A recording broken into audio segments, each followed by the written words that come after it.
지금 시청자님이 연결돼 있으시네요. 안녕하세요. 예, 안녕하세요. 예, 어떤 종목이 궁금하세요?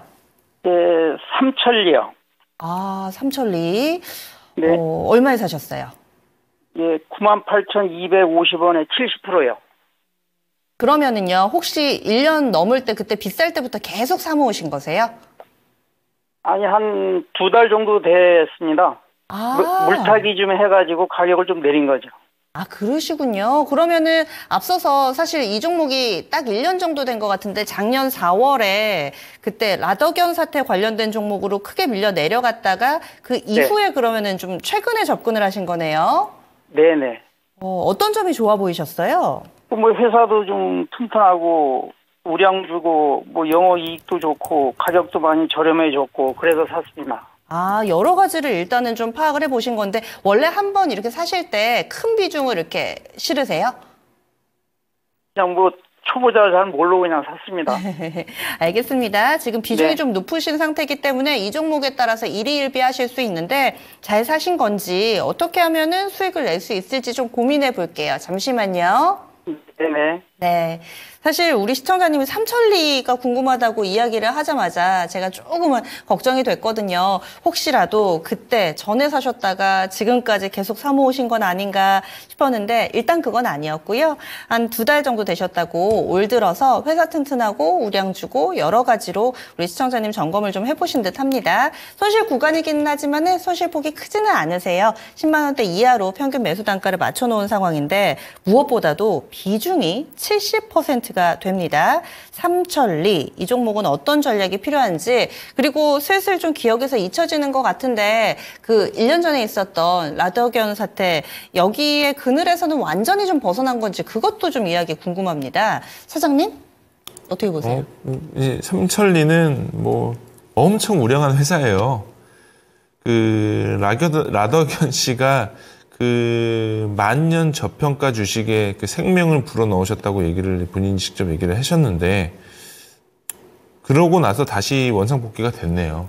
생명을 잠깐 불어넣어 주시고 풍선이 빵 터지는 것 같은데 일단 그래도 다행인 거는 시청자분께서는 그 전에 사신 거는 아니었고 그 사태가 일어나고 나서 거래가 조금씩 이제 시장에 이제 관심이 꺼질 때쯤 조금씩 사모으신 것 같은데, 삼천리를 보면 이 회사는 크게는 3가지로 나누고 있는 것 같아요. 도시가스, 광명열병합, 지분투자, 이런 일반 투자 이렇게 4개는 갈리고 있는데 대부분의 이제 사업은 이제 도시가스에서 나오고 있다라고 보시는 게 맞을 것 같고요.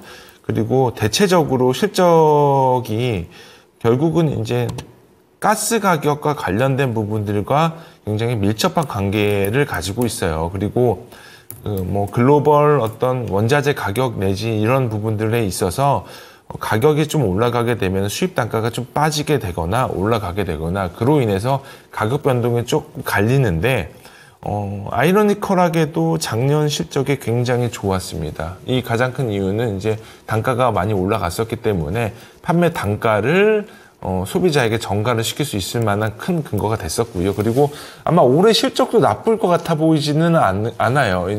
계속적으로 도시가스 관련된 부분들에 있어서 가격 전가를 조금씩 정부도 하고 있거든요. 그래서 민간 가격으로 좀 가격 전가를 조금 하고 있는 부분들이 있어서 그동안에 이런 어떤 유틸리티 섹터들 같은 경우가 시장에서 소외를 받을 수밖에 없었던 환경에서 지금은 조금씩 이익을 생각할 수 있을 만한 여건은 충분히 존재가 된다. 다만 주가가 올라갈 수 있느냐 없느냐가 제일 중요하잖아요. 지금 사업 내용이 중요한 게 아니라 주가가 얼마만큼 올라갈 수 있느냐로 보자면 조금은 힘들 수도 있겠다라고 말씀을 드릴 수밖에 없는 게 지금 보면 2022년도 98,000원 했던 주가가 52만 4천 원까지 주가가 올라간 적이 있었어요. 그리고 나서 주가가 반대 매매로 인해서 엄청나게 빠져서 다시 원상복귀가 된 상태입니다.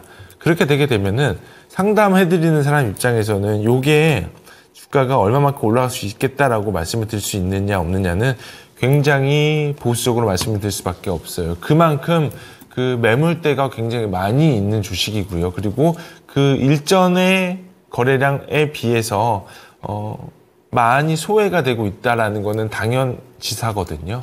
그래서 아무리 작년 실적이 굉장히 좋았고 이익이 좋았고 이 회사가 굉장히 수익이 많이 났다 하더라도 첫 번째로 제일 중요한 거는 주주 환원 정책을 계속적으로 하고 있느냐 없느냐 이게 제일 큰 중요한 건데 작년에 그 매년 800억, 700억, 요 1000억 단 밑에서 수익이 났던 회사가 1700억이 났음에도 불구하고 작년 배당이 3% 정도 났습니다.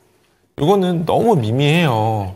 앞으로 뭐 계속 이렇게 나올 수 있다 한다 하더라도 너무 좀 아쉬운 부분에 뭐 주주환원 정책이지 않을까 이렇게 생각이 들 정도로 좀 아쉬운 부분들 좀 없지 않아 있고요. 그리고 뭐 대주주 지분율이 39%예요. 그러면은 절반 정도가 안 된다 하더라도 기본적으로 요 정도 지분은 지배구조 이슈에서 그렇게 부담되지 않는 지분이기 때문에 가령 이런 주식이 대주주 지분이 30% 미만의 배당도 안 하고 수익이 나는데도 배당도 안 하고 이러면 요거는 좀 약간 타깃이 될 수가 있어요. 근데 요거는 타깃이 될 만한 주식은 아니라고 보여지고 있기 때문에 제일 중요한 거는 업사이드의 관점으로 볼 때는 좀 보수적으로 볼 수밖에 없다라고 말씀을 드리고 싶고요.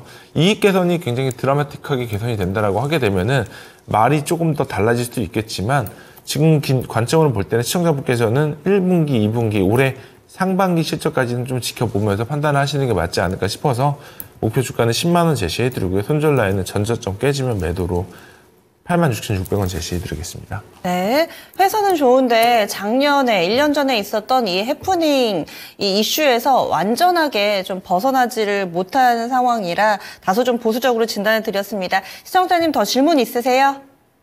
예, 없습니다. 감사합니다. 예, 다른 종목을 네. 좀 찾아보시는 게 더 좋을 것 같습니다. 잘 네, 빠져나오세요. 고맙습니다. 예. 감사합니다. 알겠습니다. 이렇게 해서 삼천리 진단해 드렸습니다. 회사는 좋은데 오히려 이렇게 또 사건이 발생하면서 재가치를 인정받지 못하는 그런 안타까운 상황인데요. 또 시간이 이런 부분을 해결해 주겠죠. 좋은 회사라고 한다면은 시장에서도 그 가치를 인정받을 겁니다.